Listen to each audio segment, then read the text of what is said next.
I always get a spinny white wheel. Oh, we are live. We're live. Okay, my God, it went straight away. We are live. Okay, folks, ladies and gentlemen of YouTube land and Facebook world, this is your weekly Mauls, Balls and All dosage, where we talk about all things rugby. Joining me this evening are some usual faces. We have Matt Boland, we have Dara Weston, we have Claire Devaney, and, my God, another... one of these legends to add to our list of guest appearances. He has he's played. He's a proud Tipperary man. He's played for Cork Con. He's played for Munster. He's played 98 times for Munster. He's played for Orlac. I probably butchered that name. He's played for Agen. He's played for Provence. He's played for Ireland A. He is now involved in the Irish women's rugby team, who we all saw him on camera. He was with the Irish women's rugby team. Denis Fogarty, how the hell are you? And you're very welcome. Are you well?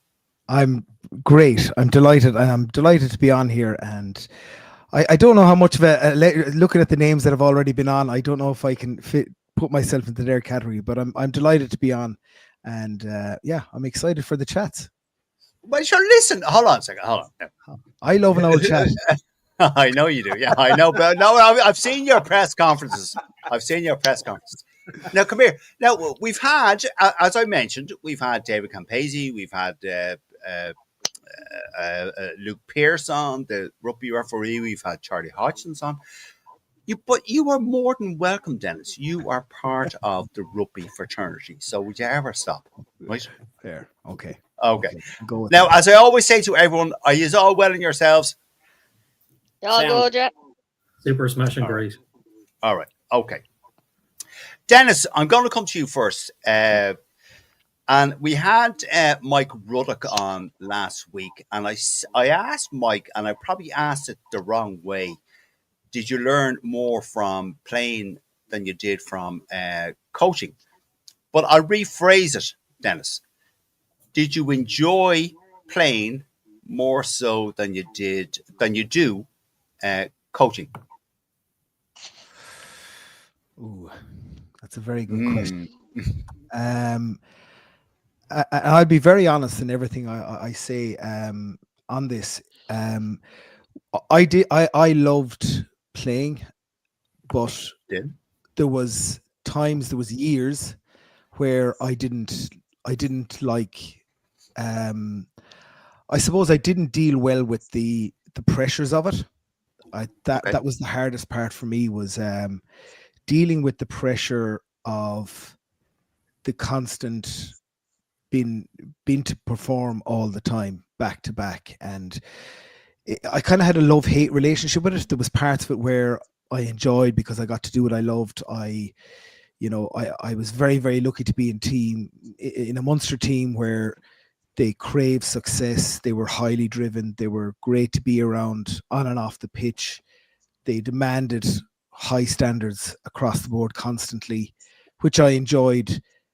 But then when it came to matches, it probably, the latter part of my Munster career, it probably meant too much to me, and that's what kind of made it hard.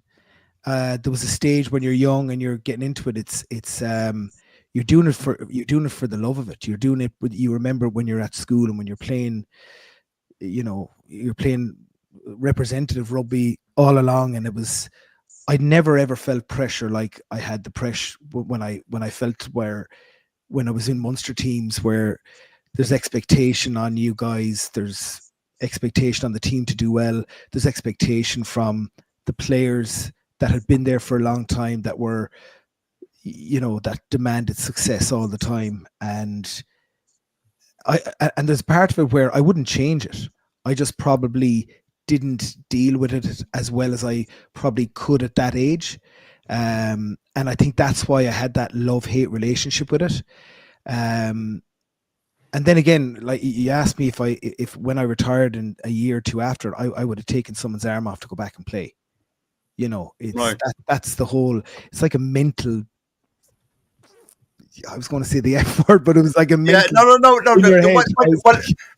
Dennis, You know? you are free to mention the F word. Yes. We are not shy. We quite commonly use that. But come here, Dennis, to back up what you just said. Yeah. We had Victor Costello on the show here several times. And I remember he said to us that when he was piloting a Ryanair plane, he was captain.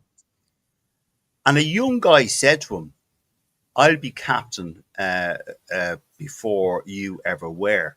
And Victor turned around to him and said, but you haven't done what I've done. Yeah. And I think that was a very telling argument from Victor. But I agree with what you've just said, but no one has done what you've done. To play for your province is a massive honour, Dennis. Yeah, and there's times where I didn't look at it like that. I didn't look at it like I was successful. I didn't look at it like when I retired, I had huge amounts of regret in my career of what I could have achieved, what I didn't achieve, how I should have dealt with things better, how I looked at all the things that I could have been better at, even though I was working incredibly hard at training, etc. And it just, for whatever reason, I didn't look at it like that. And it was only from time I now look back where very fondly of the time I've had, the players I was with, but it wasn't, and I completely get Victor's statement there, because when I retired, when I was trying to find my way and stuff in the real world, I went into various kind of jobs and stuff like that. And I always said it to myself, and I said it to some bosses, and they were like, oh, what about this environment and this, this is kind of stressful if you're in sales. And I was there. There is nothing more stressful that will ever happen in my life. Outside of you're worrying about your kids and whatever, but any job will never be as stressful as the job I've just come out of. And I firmly believe that. And that's the way my mindset is, whether it does or doesn't, but that's the environment we were in Munster. And it wasn't the same in France. I didn't have that. When I went to France, it was different. It wasn't as intense, because I go back to my point, because it mattered to everybody when we were in Munster at that time. It mattered so much that, because we were a very, very tight group, and it mattered a lot to us to ensure that we were successful and we were doing whatever it took to be successful. What was the obvious difference, Dennis, playing for a French club and playing for an Irish club? What was the training? The reason I'm asking this, Dennis, is because we've often not lambasted, but we've often criticised the French rugby. Who has a dog barking? Whose dog is that? Claire, is that yours? No, mine was a minute ago and I had to mute it. Mine's gone downstairs. Dara, have you got a dog going on? He has. Is that Basil? That's why I muted myself. All right. Yeah. Okay. That's why I because the banger's going off, so the dog is going mad, so I have to keep muting it. Okay, Dennis, sorry. It's okay. This normally happens. So your experience with playing for a France rugby team, you play for two, you play for whatever it was. Yeah. Is there a criticism the way the French management treat their players in the broad sense of, well, look, we're going to, as Dara Weston said last week when we spoke with Mike Ruddock, they will look after their own, but the Galacticos and Blair Kinghorn, they will just play to death. Did you see that, or did you experience that, Dennis, or what do you think? Yeah, no, there's no doubt about that. I don't know what it's like now, but from my own point of view, absolutely, it was very evident. When we were brought to a French team, and because back in when I was there, you'd see slight changes for away games, or the big thing for them was winning at home, constantly big win. Right, yeah. pick up your point. If you can pick up points in the road, brilliant. And you'd notice every foreigner was involved, was playing.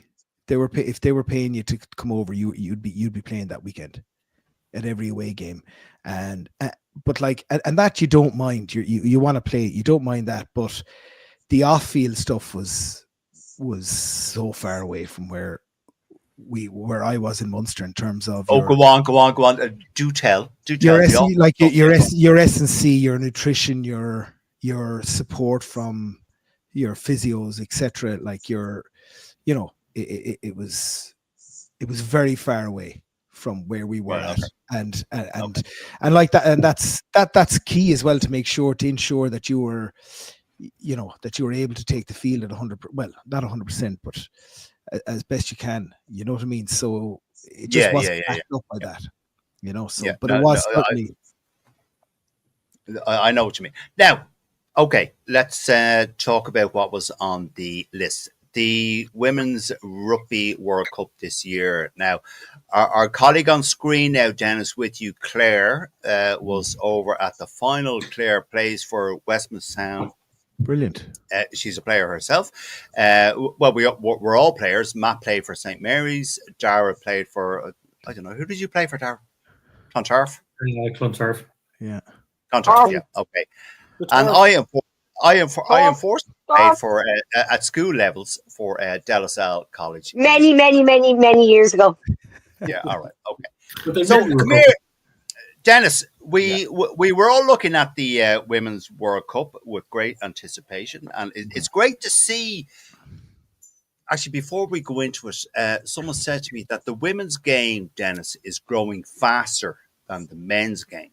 Now there is an obvious answer to that, but go on, Dennis. I want you to explain to the group here before we go into talking about stuff. I told you we shoot off on tangents. The women's game is growing faster than the men's game. Why is that? I think there's a few aspects to this. It's probably one. There's a shift in mindset of how we now view the women's game, and how we, there's an appreciation for. I certainly have a massive appreciation for especially for the girls I play with, and being around that environment. And it's I don't like it's hard for me to understand why it's never been. There was never a focus for them. Yes. It really has.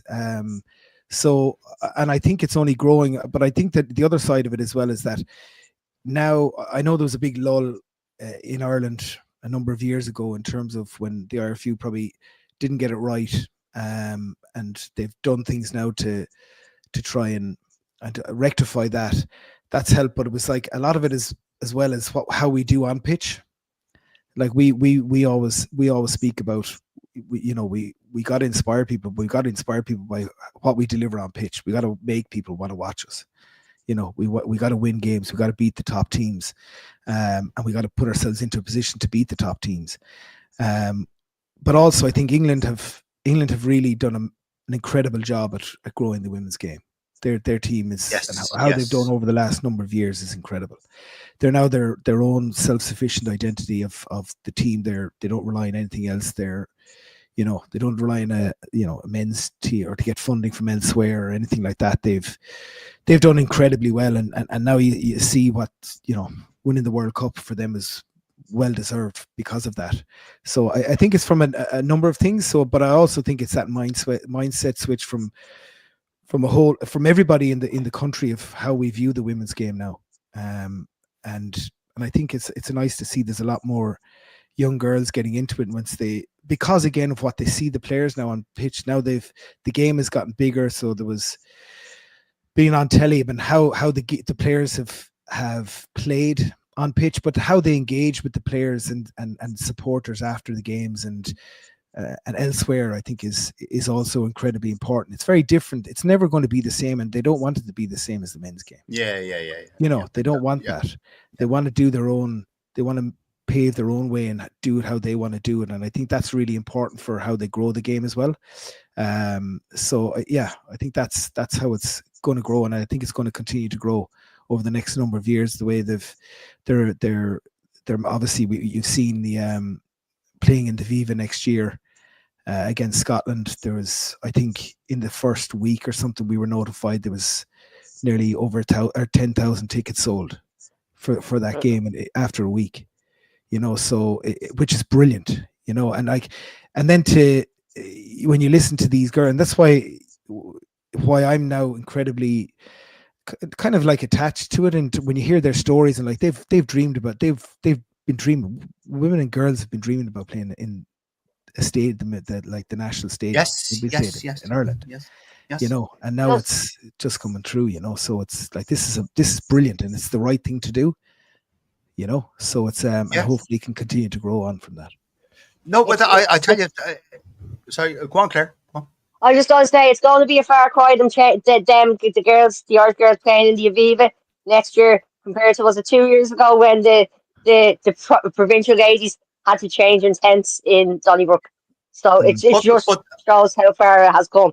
But I tell you, Claire, though, the same question I asked Denis, Claire, and you are a fan of women's rugby, you're a player of women's rugby. What do you put down the growth to? Exposure. There's a hell of a lot more exposure now than there was back in the day. And I'm going to give it, you have the likes of Iona Maher, you have Portia Woodman, you have, they're coming out. Like, Iona Maher is the most followed rugby star, male or female, on social media. So it's getting out there, it's putting them out, and it was amazing to see when I was at the final. It was amazing to see all the little girls there dreaming that they could be in Twickenham one day, whereas 5 years ago, it wouldn't have been Twickenham. It probably would have been the Queen's, the Stoop. Now it's they're selling out Twickenham, and they can. Oh, I can be here too. Okay, Matt. Same question to you. The growth in women's rugby, I love it. I absolutely love it. And next week we have Victoria Rush on the show, who made a really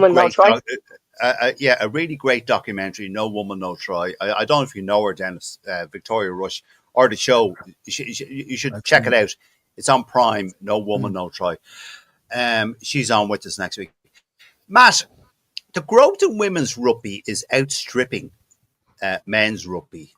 Would you agree with the way or the reasons that Denis gave and that Claire gave, that it's just exposure? It's just, or what do you think, Pat?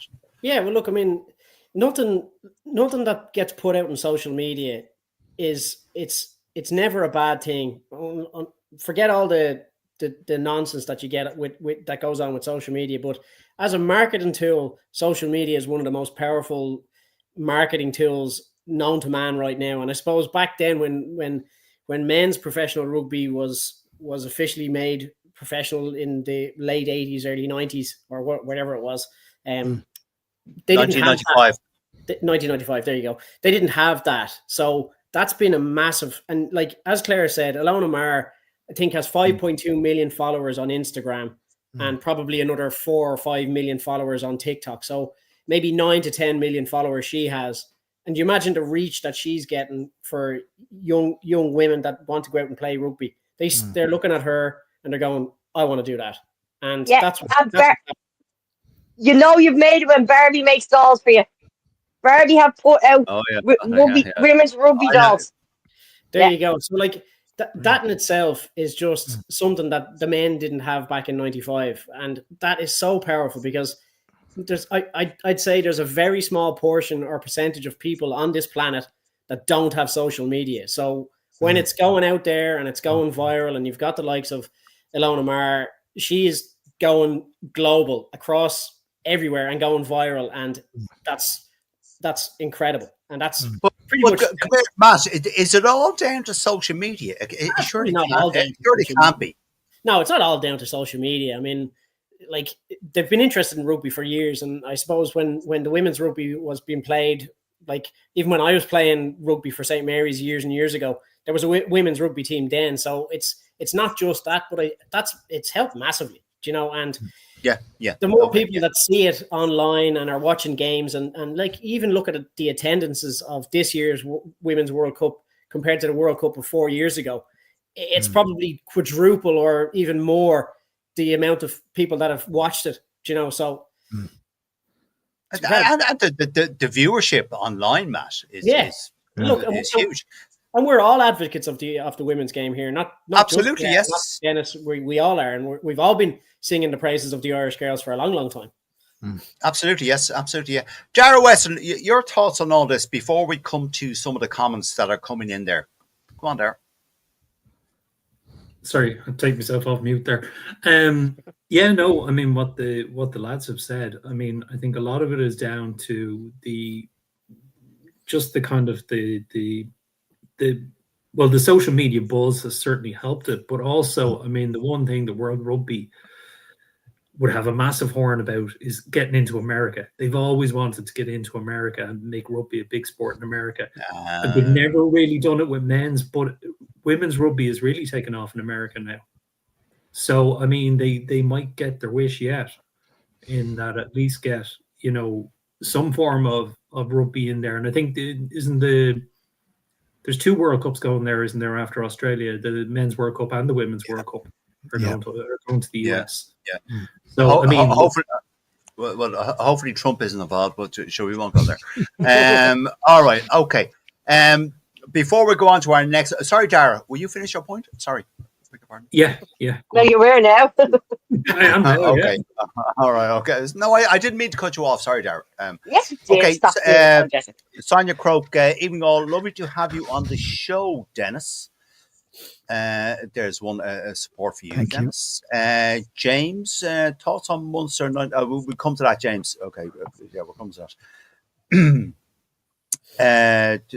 James, the media in Dublin have destroyed Prendergast by the overhype. Big up Crowley.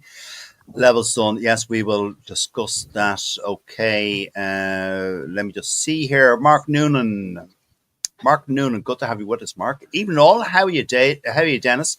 My screen saver for the longest time is the live game photos of you, Peter O'Malley, Duncan Williams, Ian Keatley, and Miko from the 2011 Nation Top End. There you go. Brilliant. There you are, Dennis. You're a screensaver. You know you've made when you're a screensaver, Dennis. Tell you, Dennis, you know you've made it if you're a screensaver. Yeah. Jared Brennan, El Capitan of Atay RFC. Or Presidente. El Presidente, sorry, of Atay RFC. Jared Brennan. Parents and coaches willing to get involved in the coaching girls has helped grow the women's game. Underage leagues run across the provinces and development squads in the areas and provinces. I suppose that's true. That's 100%. That's probably true, Dennis, isn't it? Yeah, the grassroots. Yeah, grassroots have helped and still are helping massively to grow the game. You know, that we're constantly looking like that's our challenge now. It's another part of my job where it's now we're looking at the next line, who are the next people. We're now looking kind of with your hat of the next World Cup. Where are they coming from? Who are the next people coming through? So we continuously need a line, like a flow of players getting into pathways, and the grassroots is exactly it. And they're doing an incredible job at the moment. Yeah. I agree with Dennis on that. When I was growing up where I am, there was one rugby club, but it was miles away. But it was never promoted women's rugby. Like I first stood onto a rugby pitch at 39 years of age. I was hitting a major midlife crisis when I started playing rugby. It was now I did enjoy this game, but there was never anyone around, and it was literally a chap I know. His ex-girlfriend played for one club. She said to me, "Come up and have a go," and I went, right. 39 years of age, standing there scrumming down with kids, as I was only calling them. That I actually could have given birth to. Now it was still do love it. It is amazing, but it's just promoting it for young girls is really good. Yeah, sorry, go on, Dennis. Yeah. No, I'm just going to say, like, even from my daughter goes up to Cork Con, and they wouldn't have had a women's game or women's team ever. Now they do, but like there's still only a handful. There might be 10, there might be 11, but it's the people. It's that there's parents there, and there's dads and mums that are up there every single Saturday to make sure, whether there's 5 girls, whether there's 4 girls, it doesn't matter, to ensure that there's training on for all the girls on a Saturday morning at 9:30. You know, so I think that's brilliant. Like, and they don't. My daughter said, "When can we play a game?" And sometimes they just mightn't have the numbers. You know, when they send out a text, they might only be 6 or 7 can do it. But regardless, every weekend there's training for the girls. Yeah, and like I've seen it then in the club. Like, I went back and did a bit of coaching in De La Salle, Palmerstown as well. And I know, like a few years ago when they were struggling for numbers, they joined teams with another team, so they could field a proper 15. And I think that's what a lot of them do nowadays, which is great to see, because you're getting more clubs involved then. You know, I think it was Sea Point and De La Salle. So it was brilliant. So then they had a full team. And Kilmine, they joined for Kilmine as well. Sea Point, Kilmine, and I know. I think the De La Salle girls have joined with Guinnesses and St. Mary's. Yeah, they probably have. I think it's called Three Saints or something. It's called, I think.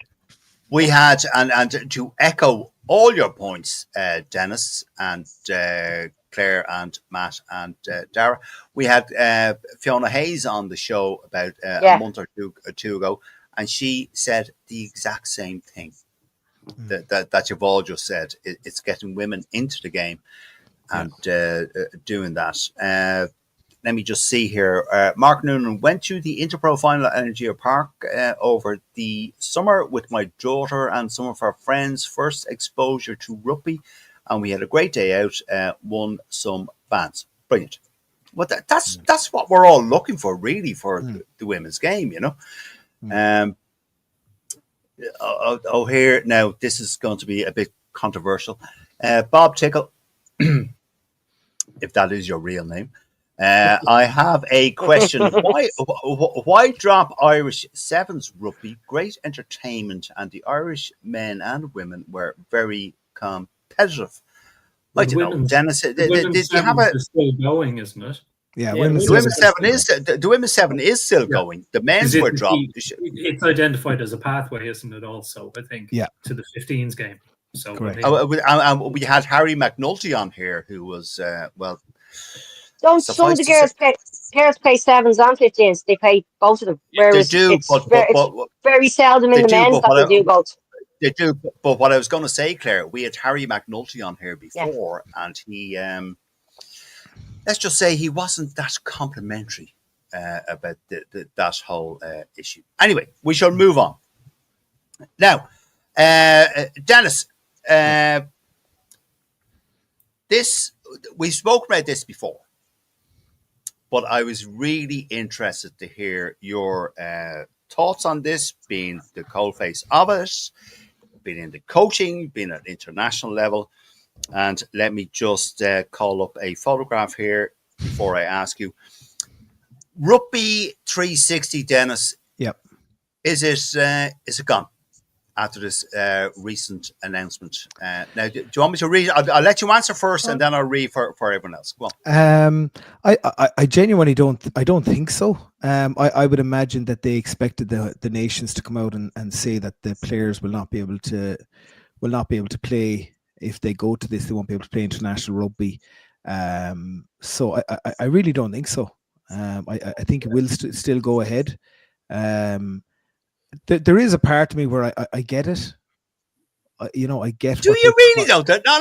Yeah, do you know, Dennis? Yeah, I okay, go on. The reasons being is because I think everyone they're looking for something different, something exciting. You know, when you go to a game, it's more so the men's game. It's the men's game that it's like, oh God. You know, it's the same old stuff. The atmosphere is poor. There's not much going on, and it's like I'm a massive fan of American sports. Like, I'm into the NFL, and I absolutely love it. I love the whole engagement of it all. There's a halftime show. There's something going on all the time. There's nothing. It's like and I think that's what they're trying to do, is just change it up, invite as high profile players as possible, but make it a kind of like an event, and it needs to be kind of shaken up a bit. But I can also equally understand where the nations are, the international teams stand in terms of, no, this is not what we want. World Rugby have they've done incredibly well for bow codes. Their competitions have been really, really good. World Cups have been brilliant, and how they look after their home nation player, like say for example from an IRFU standpoint, how they look after players, player welfare has been very big. I know R360 have spoken about that, but it's that's probably because they've probably less games, isn't it? How many games is there? It's over 12 weeks from September to December, starting next year, apparently. Yeah. Whether that now happens now or not, I don't know. Yeah, but how they get the player welfare will be really interesting for me, especially with players who are contracted in France, in Japan potentially, or even in in Ireland or England who aren't internationals and stuff. How they manage that of players that have to bounce around, I don't know. So yeah, okay, all right, okay. Shall we read from the statement now? Here we go. The unions of New Zealand, Australia, South Africa, Ireland, England, Scotland, France, Italy have released a statement slamming the proposed breakaway league of the R360. That's basically killing it before it gets off, right? The statement reads, and I'm not going to read all of it, but probably the key thing here, Denis and folks, is we all welcome new investment, as we do, into our beautiful game, and innovation in rugby, and support ideas that can help the game evolve and reach new audiences. And this is the key. And any new competition must strengthen the sport as a whole, not fragment or weaken it. Now, this is from World Rugby, Denis and everyone else. So they perceive it as fragmenting and weakening the game. Denis, would you reply to that, or do you want to, or whatever? I don't know. It's up to you. Try and be careful here. Lose my job. I know. No, I know. Because I know we spoke about it. I'm like, I can't. When I first heard of it, I just give an initial off the bat. When I first heard about it, I was there. Oh, it's probably going to be something similar like what Toulon did. What Toulon did back in the day, where they got all the retired or the ex-internationals who'd retired for rugby.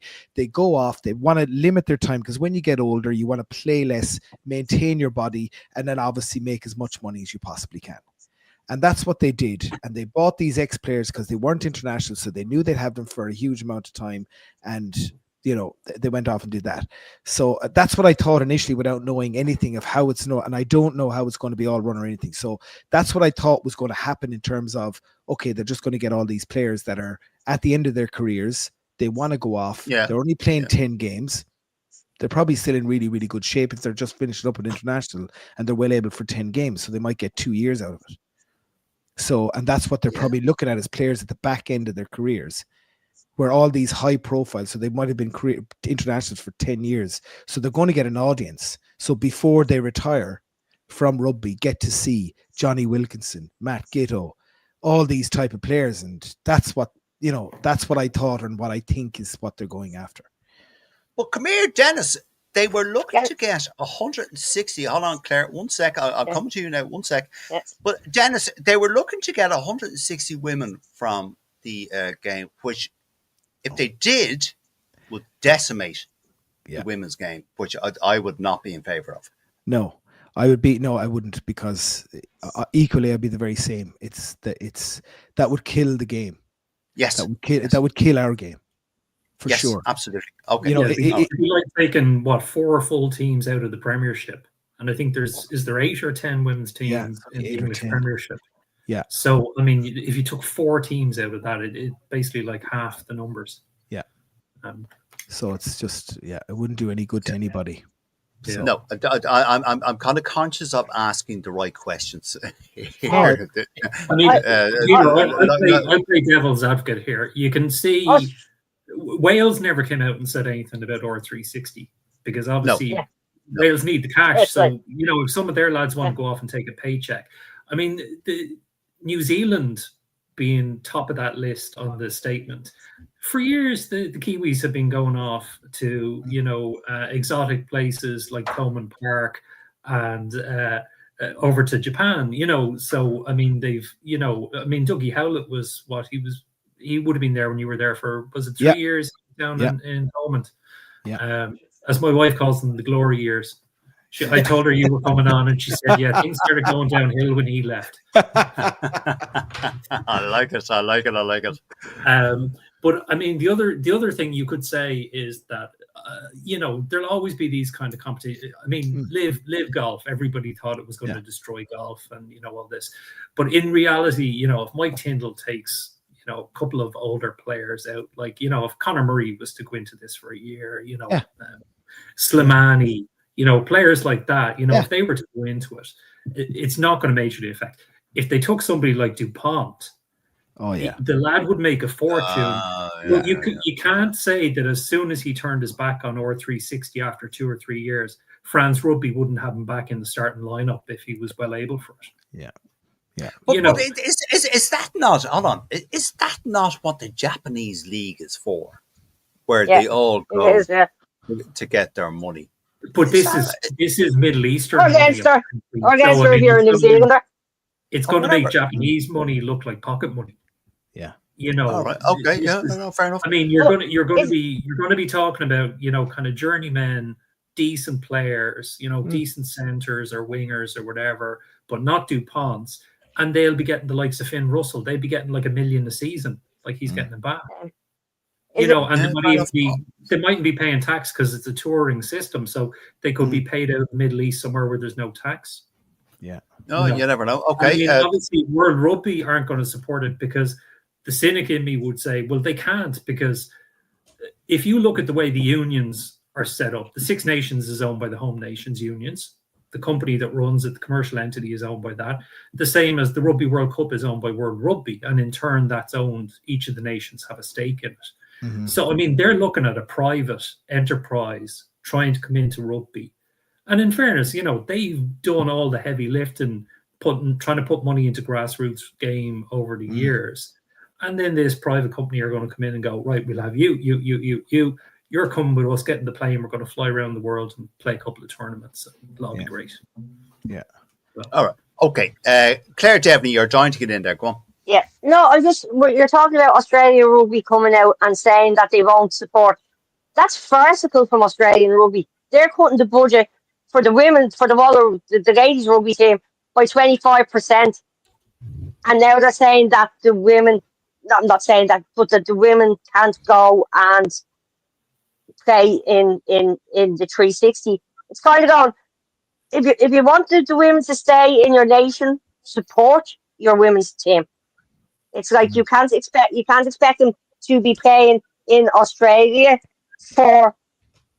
It's basically it's like I just think it was highly hypocritical and farcical of Australian rugby. Yeah, I'm a shite boss, but you're not allowed to leave us. Is basically what they're saying. That was the question was though the R360 league that they're planning, Claire. It seems to have been sounded the death knell from the major nations that I read out. So you did say Australia as well. I did, yeah, and New Zealand and France and Italy and Ireland and Scotland and go on. Yeah. So is this gone? I don't think it's gone. I don't think it's gone. I just think it's kind of.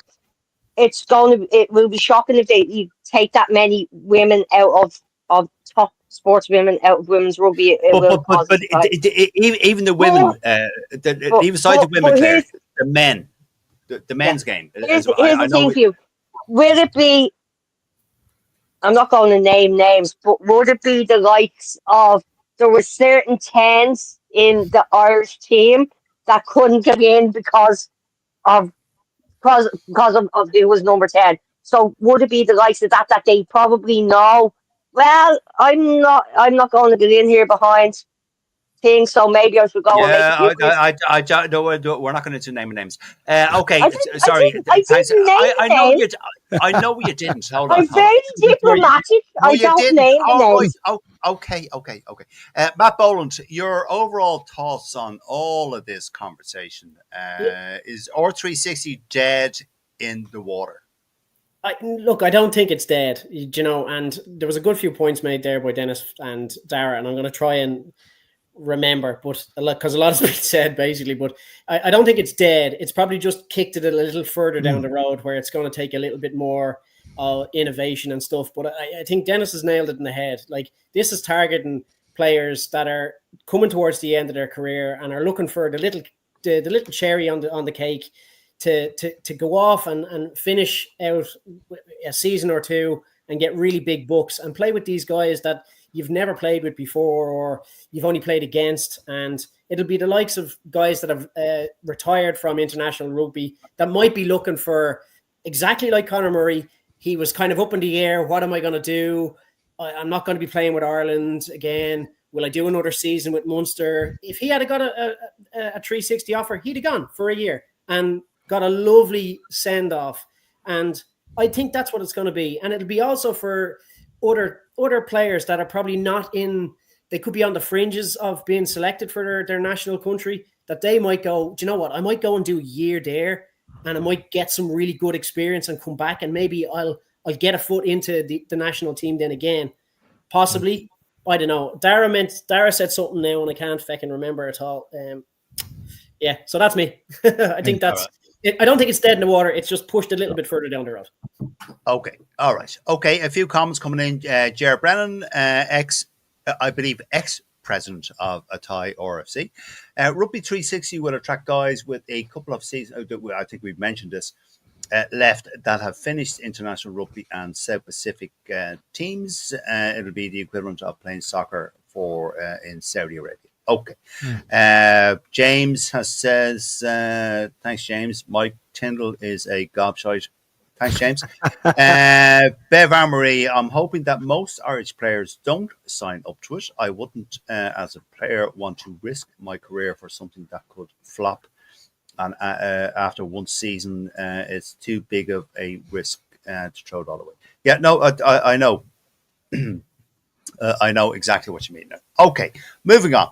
Dennis, this idea that has been floated, Dennis, of bringing Joey Carbery back, would that be a wise move to bring Joey Carbery back? Now, that I believe they have 2 months time frame to do it from Bordeaux and reunite him with maybe Stuart Lancaster.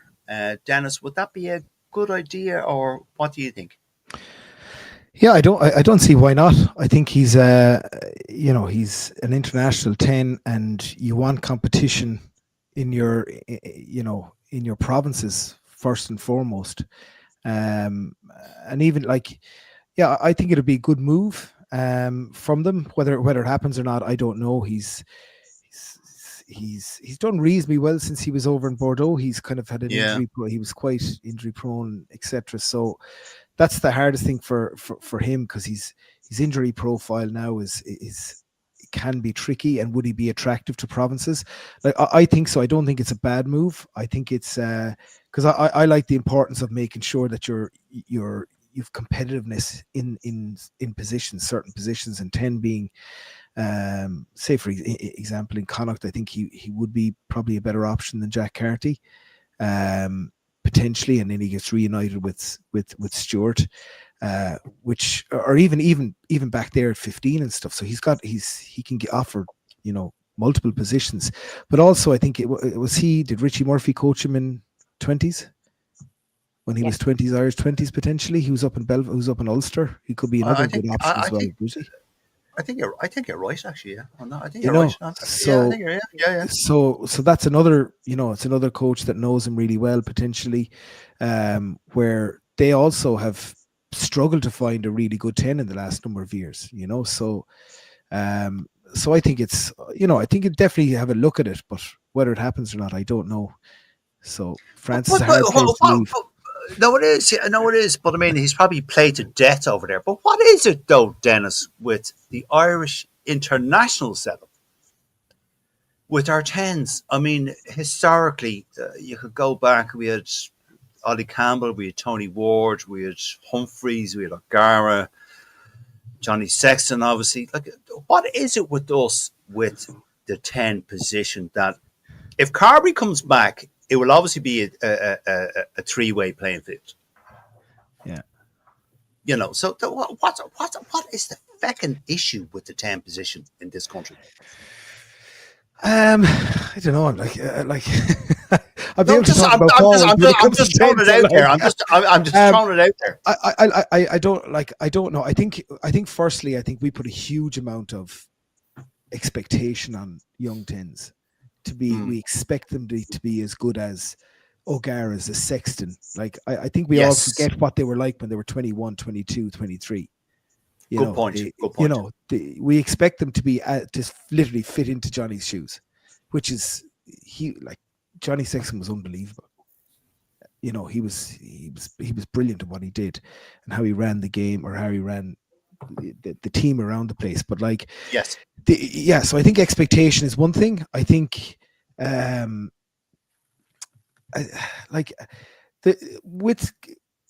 with Prendergast, I think he's still young. He's still young. He's not a bad player. You know, I don't think he's a bad player at all. I think he's very, very capable of what he does, and he's an exciting 10 who, you know, he's exciting when he gets on the ball. He's exciting when he's with a pack who's dominating. You know, he's very, very good at that. You know, and I think where it'll be really interesting to see is when the pack or the team aren't, you know, or might be under pressure, how well he does. And I think that'll be that's an area where I'd like to see it, you know, and I think there's other areas of his game where he probably needs to go into, but that will come with time. Being an world-class international 10 takes time. And the same with Jack. I think Jack has conducted himself incredibly well over the last year. I think he's copped a lot of slack. He's been with a Munster team which hasn't been great, you know, so he hasn't had that dominant pack constantly. And I think he's kind of bitten his lip a bit, and he's kind of got on with it. He's, you know, and I think he's worked really hard in his game. And I think just the first glimpse of what I've seen of him coming back it's going to be a really, really big challenge for both of them to see who gets the number 10. It's going to be really exciting, but ultimately this is great to have that excitement for, you know, or that competition for a 10 jersey for an Irish team. So it's in a good place, but I know everyone's like, you just got to be patient, but I'm like, we can't be patient. We want the brilliant now. You know, this kind of stuff. We want now. Do That's everything it. right now. Yeah. So it's listen, isn't it? my missus says that to me on a daily basis, so I know exactly what you're talking about. Yeah. Do everything now, which is Jesus, why is he doing it like that? Why doesn't he do it like this? He used to do it like that. I know. Okay, and here's a question for you, Dennis, from Mark Reen. Hi, Dennis. What has made you the proudest as a professional player or coach to date? Mark Reen, that is a very good question. A tricky one to answer, I'd say. Yeah, I've had a few proud moments playing. One would be I was very lucky to be involved in the 2006 final. Incredibly proud to be involved in that. For Munster to win it for the first time, and just privileged to be in there because of the players that were there for a number of years trying to win that. I was very, very lucky. So that was a really, really a proud moment for myself. Another one where it's like it wasn't a great day for us. It was actually the turning of the tides, but with the Munster and Leinster, was it the semi-final in Croke Park when Leinster beat Munster in the European Cup? And my brother and I came on at hooker. He came on for Leinster and I came on for Munster. Yeah. And that was that. You know, my mum was in the stands, and we'd played against each other a few times before that, but for an iconic game to be in front of a packed out Croke Park, we're from Tipperary, we're in Croke Park a lot. Yeah. But come here, but how is that, Dennis? How does that process in your head? You're coming on against your brother. How does that? It's mad. You kind of don't really think of it. You're kind of just getting, as funny as or silly as it might sound, it's like you're just getting on with your job. Like we did give it a little wink going into a scrum. And then that was it. You're sure the game is on it. The game is just go. So you don't know who the head is in front of you or where he is or anything like that. But it was a moment where we were both coming down for a scrum, and it was just a nice moment that we'd both gotten to this stage in our careers, and we were playing in a massive game. You know, for you know, he's nearly adopted to Leinster now, so I could say he's for our provinces, you know, that kind of way. So that certainly as a player that was a lovely moment. And then I suppose as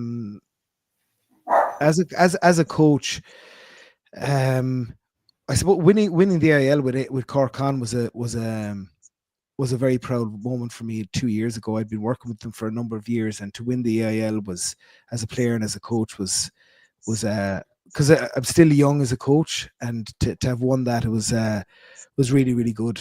And then I've had a number of proud moments with the girls. Of course, you know, individual moments where seeing the players develop and having worked with them and seeing them get better. And I think it really showed. I think that I was probably at my proudest in that French game, where we'd worked incredibly hard, and to see what I suppose from my own point of view, when obviously when the scrum goes well, because we were on a back end of tough days against France previously, but how hard they've worked and where they've gotten to, and you know, to see them kind of on the world stage, on the biggest stage that they've played, in a quarter final of a World Cup, and how they threw everything out there, and what they delivered on that pitch was an incredibly proud moment for me. And I had a nice moment with a number of them after the game, where it was just,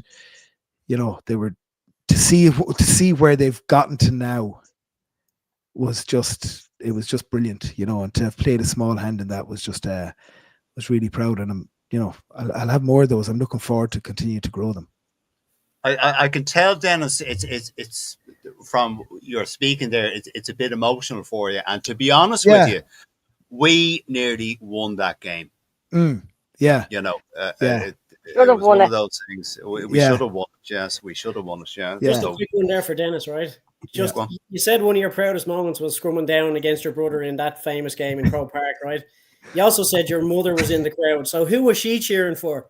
Would you believe? All she cared about was that we both got off the pitch safely. She didn't give a shit who won. That's a good answer. Literally, but that's it. That's what she told you. That's what she told you. That's a typical Irish mammy. Yeah. And then she was out in the lash with Alan Quinlan's mammy till 3:30 in the morning. The Tipperary girls on tour. Yeah, because she was on the Munster bus at one stage, and one of the I think it was Stephen Keogh or she was on the Leinster bus. She was going to the game, or I don't know whatever game it was. She got on the kind of a family bus, and he was on the bus because he wasn't involved at the time. But obviously great joker, but he goes, "Don't mind her. She's a Munster lady. I saw her red knickers. She had her red knickers on before she came here tonight." Jeez, God. Jeez, if someone said that to me about me mother, I go, "Oh God." No, I can tell you firsthand, Dennis, Munster women are incredible, because my mother is from Munster and she's also from Tipperary. Ah, there you go. Oh, there you go. And Dara is married. Dara's married to a Munster woman. Dara's married to a Munster woman who lived in Tipperary and went to the Ursulines. And Thurles. She was in Tipperary for 10 years. Brilliant. And sure, is it Mike Reedy and Nina, man? Yeah, Nina Ormond. Yeah, he's a Nina man. Jesus. Nina Ormond. There you go. Okay. I'll tell you, you're amongst friends. You're amongst friends here, Dennis. I told you. Tipperary representing tonight. Okay, Mark Green, Mark Green, that Croker story is brilliant. That's in reference to you, obviously, not to any of us, because none of us have played in Croke Park. I did when I was 12 or something for schools GAA or something. All right. Okay. We are fast approaching the 55-minute mark. Just one quick question before we go on to our games coming up this weekend, where we ask the panel win, lose, or draw. Dennis, another thing that was on the list, Interpros, Ian Flanagan, the Munster head honcho, said he would be kind of open. He kind of implied, he didn't say it directly, but he was kind of lukewarm to the idea of Interpros being played in America. Now, I know his reasoning for it. Should we have it coming up against the All Blacks again in Soldier Field in Chicago? But an Interpro is a different thing altogether. Dennis, what do you see that being a good thing, or my view on it would be no, I don't agree with it. But Dennis, go on, your own personal opinion. No, I don't look. My first thought would be no, because it's for the wrong reasons. I'd agree with you. I totally agree with you. Yeah, that's well, I don't get. We've done back in my day. We went over to Chicago and somewhere else to play the USA. Munster did in preseason games.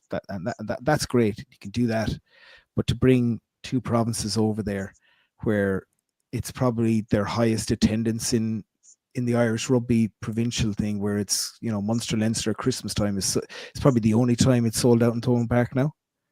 So and equally, I don't think so, because I think that's people speak about the men's game getting stagnant.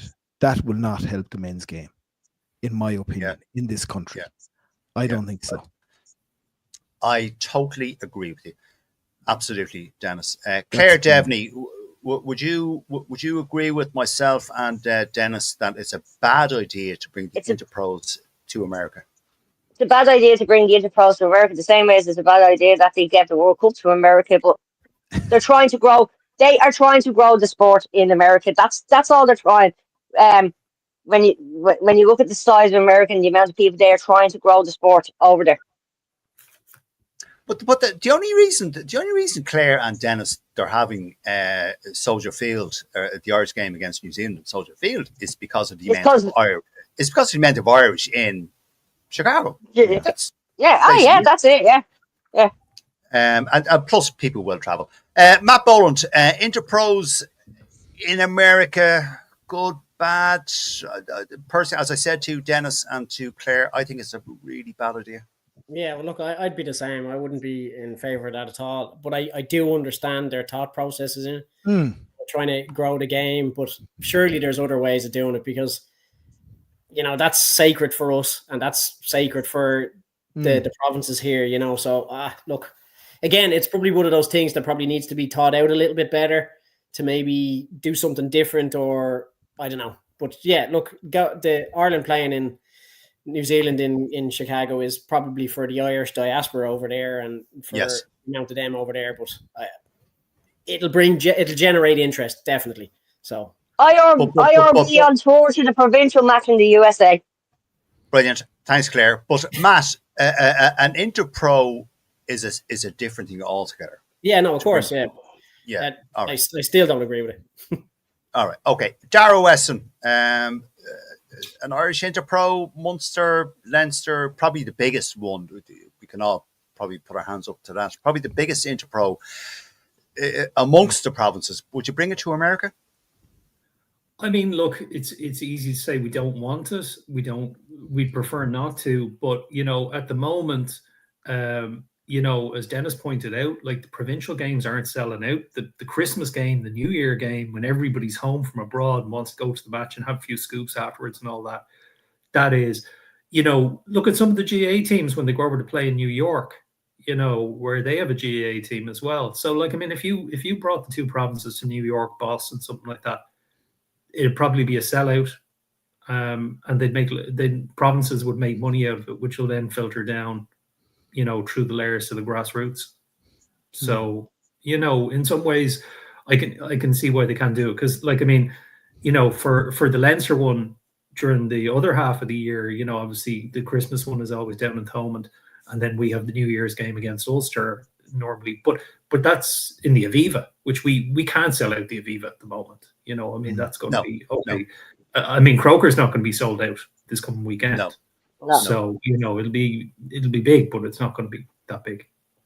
So I mean, look, if there's the chance for the provinces to make a few quid, look, so long as they don't start, if they do it 1 year, try and see. But so long as it doesn't become an annual thing. Yeah, and I think that's the reason why they're doing it.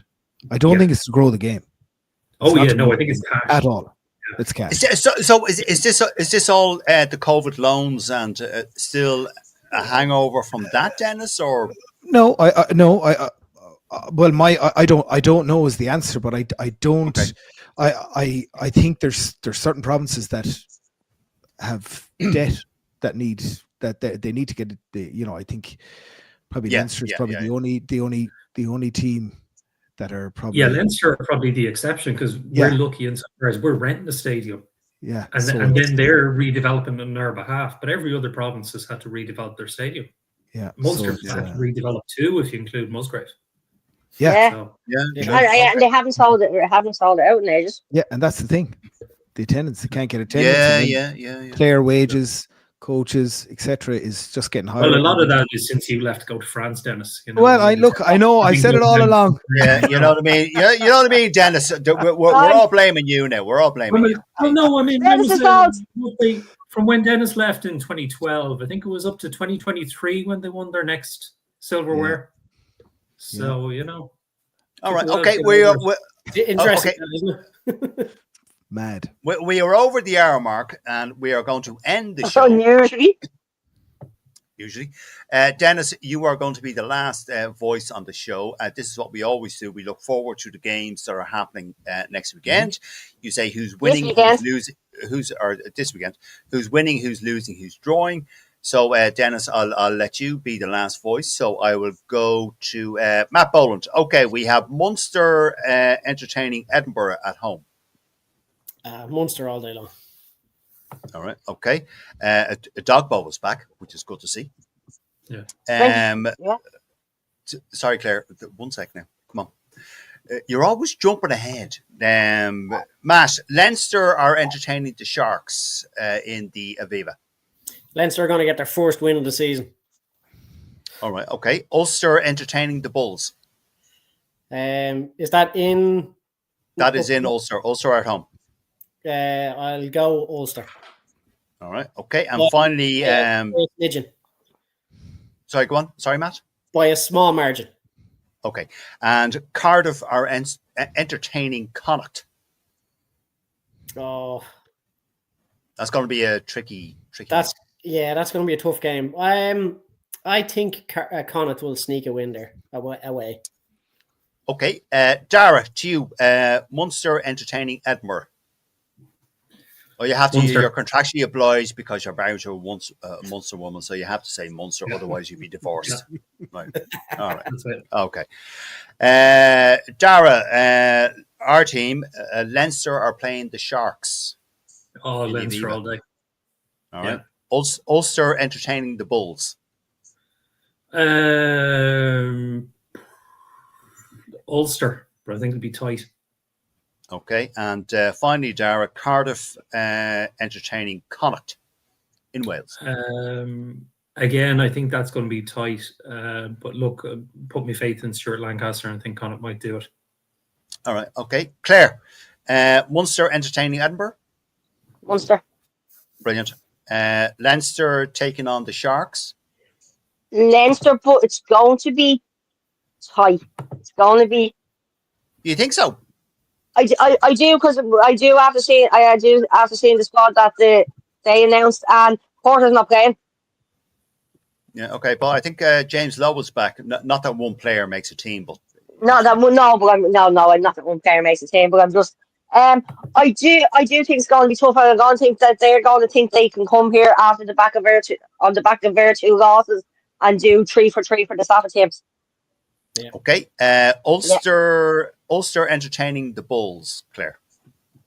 Ulster, but it's going to be tight as well. Okay. Cardiff are entertaining Connacht. I'm going to say depends on the weather, but they're both used to pissy weather. Connacht. All right. Okay. Okay. And our final voice on the show tonight. Excuse me. Denis Fogarty, I'm going to ask you, your old team. Munster are at home to Edinburgh. Who's winning? Who's losing? Who's drawing? Munster will win that. Jeez, you're very confident there now, Denis. You were straight in like Flynn with that.